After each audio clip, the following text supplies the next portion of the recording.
आदरणीय श्री सुखदेव कहने लगे राजन परीक्षित, भगवान के वैसे तो 2400 अवतार ही श्रेष्ठ है, लेकिन मानव जीवन से जुड़े हुए 2 अवतार अधिक श्रेष्ठ हैं। राम कृष्ण 2 एक है, अंतर नहीं निरेश, और इनके नयन गंभीर है, उनके चपल विशेष। जिस पवित्र वंश में मेरे प्रभु श्री रामचंद्र का प्राकट्य हुआ उसे सूर्य वंश कहते हैं। आइए उस वंश का निरूपण करते हैं। राजन, नारायण के पुत्र हुए ब्रह्मा, ब्रह्मा के पुत्र हुए मरीचि, मरीचि के पुत्र हुए कश्यप, और इन्हीं कश्यप के पुत्र हुए सूर्यदेव। इन्हीं सूर्यदेव का दूसरा नाम है व्यवस्वान। व्यवस्वान के द्वारा जो पुत्र पैदा हुआ उसे व्यवस्वत मनु कहते हैं। व्यवस्वत मनु के जो पुत्र हुए उनका नाम हुआ प्रद्युम्न। और एक दिन ये गलती से शिवजी के आश्रम में चले गए। शिवजी के आश्रम में गलती से जो भी चला जाता था वह पुरुष स्त्री बन जाता था। ऐसा ही प्रद्युम्न के साथ हुआ, ये स्त्री बन गए और अंत में इन्होंने अपने शरीर का परित्याग कर दिया।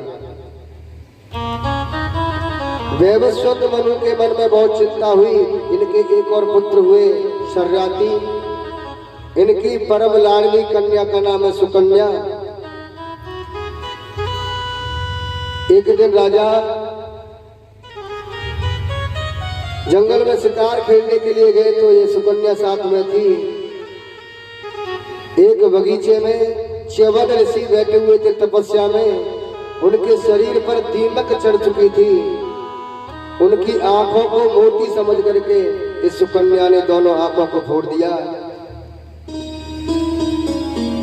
तो आज राजा शर्याती ने सुकन्या का विवाह च्यवन ऋषि के साथ में कर दिया। इसी वंश में आगे चल करके अनेक राजा हुए। सूर्य वंश के एक प्रतापी राजा हुए जिनका नाम हुआ नभग, और नभग के हुए नाभाग, और नाभाग के हुए अम्बरीश। अम्बरीश भगवान के परम भक्त हैं, एकादशी का व्रत करते हैं। एकादशी के व्रत का मतलब होता है 5 ज्ञानेंद्रिय, 5 कर्मेंद्रिय, 10 और 11वां मन। इंद्रिय और मन के द्वारा प्रभु का चिंतन करें, उसी को एकादशी का व्रत कहते हैं। दुर्वासा ऋषि पधारे अम्बरीश के यहाँ। तो अम्बरीश ने कहा कि आप मेरे यहाँ भोजन कीजिए, मेरा आज का व्रत है। तो दुर्वासा ने कहा कि ठीक है, अभी मैं स्नान के लिए जा रहा हूँ। दुर्वासा जी गंगा स्नान के लिए चले जाते हैं। कभी कभी ऐसा होता है कि द्वादशी थोड़े समय के लिए होती है, उसके बाद में त्रयोदशी लग जाती है। और जबकि द्वादशी का पारायण एकादशी का द्वादशी में ही होना चाहिए। दुर्वासा ऋषि नहीं आए तो ब्राह्मणों के कहने से अम्बरीश ने जल पी करके आचमन किया। दुर्वासा ऋषि को क्रोध आया और कहा कि मुझ जैसे एक संत को निमंत्रण दे करके तुमने आचमन कर लिया। क्रोध में आकर के अपनी जटाओं में से एक लटा उखाड़ी, जमीन में मारी और कृत्या नाम की राक्षसी को पैदा कर दिया, जो अम्बरीश को मारने के लिए दौड़ी। अम्बरीश ने भगवान का ध्यान किया, सुदर्शन चक्र प्रभु ने छोड़ा, कृत्या का वध कर दिया। जैसे ही सुदर्शन चक्र अम्बरीश को भस्म करने के लिए दौड़ा दुर्वासा ऋषि को, तो दुर्वासा ऋषि आगे आगे दौड़ रहे हैं, पीछे पीछे। सुदर्शन चक्र ब्रह्मा जी के पास पहुंचे, शंकर भगवान के पास पहुंचे, विष्णु भगवान के पास पहुंचे, लेकिन सबने मना कर दिया कि आप अम्बरीश की शरण में जाओ। और जब दुर्वासा जी लौट करके अम्बरीश की शरण में पहुंचे, चरणों में गिरने को हुए, अम्बरीश ने गोद में भर लिया दुर्वासा को, हाथ जोड़ करके प्रभु का ध्यान किया, सुदर्शन चक्र को शांत किया। सुदर्शन चक्र लौट करके प्रभु के धाम को गया। इसी वंश में एक और तेजस्वी राजा हुए जिनका नाम हुआ यवनाश्व। यवनाश्व राजा के यहाँ कोई संतान नहीं थी।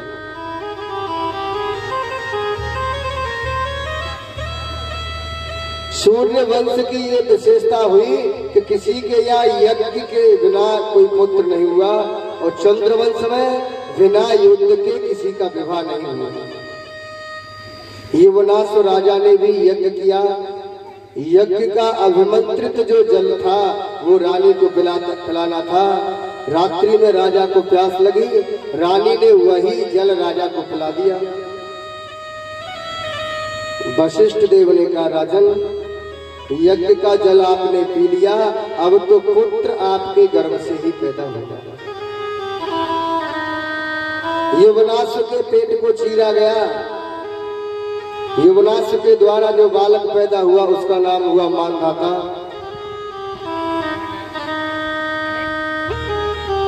अब समस्या ये खड़ी हो गई कि अब पुत्र दूध किसका पिए। इंद्रलोक से देवराज इंद्र आए, अपनी तर्जनी उंगली इस बालक के मुंह में दी। बालक ने उंगली के द्वारा दुग्ध पान किया। इस बालक का नाम हुआ मानदाता, और मानदाता के पुत्र हुए मुचकुंद, जिनका मेरे गोविंद ने कल्याण किया। आज भी मुचकुंद महाराज की धवलपुर राजस्थान में बहुत सुंदर गुफा बनी हुई है। इसी वंश में आगे चल करके हुए त्रिवंदन, त्रिवंदन के हुए त्रिशंकु, और त्रिशंकु के हुए राजा हरिश्चंद्र। हरिश्चंद्र ने सत्य का पालन किया।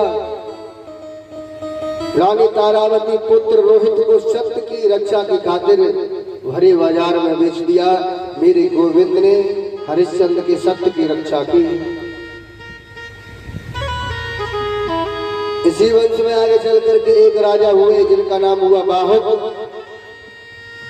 बाहुक ने अपनी बड़ी रानी को यज्ञ का अभिमंत्रित चरु का प्रसाद खिलाया, और रानी के उदर में बालक आ गया। लेकिन अन्य रानियों ने ईर्ष्यावश दूसरी रानी को जहर दे दिया, गर्भ में होने वाले पुत्र को मारने के लिए। लेकिन वशिष्ठ देव ने मंत्रों की शक्ति से बालक को मरने नहीं दिया, और जब ये बालक मात्र गर्भ से पैदा हुआ तो इसके सर के ऊपर जहर लगा हुआ आया, और जहर को संस्कृत में गर कहते हैं। गर के सहित पैदा होने के कारण इस बालक का नाम सगर हुआ।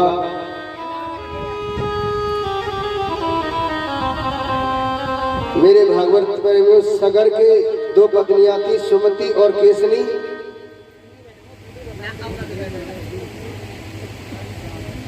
केसनी के गर्भ से एक मांस पिंड पैदा हुआ।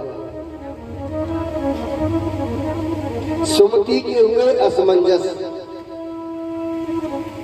क्रोध में आकर के इसने इस मांस पिंड को जमीन में मारा। 60,000 टुकड़े हो गए। वशिष्ठ देव जी ने 60,000 टुकड़ों में से 60,000 पुत्र तैयार कर दिए। ये सगर के 60,000 पुत्र कहलाए। इन्होंने अश्वमेघ यज्ञ किए। 100वां यज्ञ का जब घोड़ा छोड़ा तो इंद्र ने घोड़े को चुरा करके कपिल मुनि के आश्रम में बांध दिया। इन्होंने घोड़े को खोजते खोजते कपिल मुनि के आश्रम में पहुंचे, और जब घोड़ा बंधा हुआ देखा तो कपिल मुनि से बहुत बुरा भला कहा, गालियां तक देने लगे। तो जैसे ही ऋषि की आंखें खुली, आंखों से निकलने वाली ज्वाला के द्वारा सगर के 60,000 पुत्र जल करके भस्म हो गए।